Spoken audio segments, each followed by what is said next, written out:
আমাদের free fire 2025 সালের আপডেটের হোম লবি হবে এরকম। আমাদের 2025 সালের ফ্রি ফায়ারের ওয়েটিং লবি হবে এরকম, ঠিক এরকম।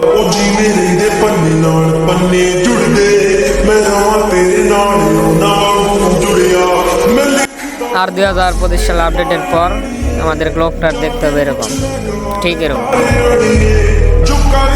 2025 সালে আপডেটের পর ক্লকটারতে ফ্যাক্টরি পর্যন্ত জিপ লাইনের মতন এরকম একটি জিনিস দেওয়া থাকবে।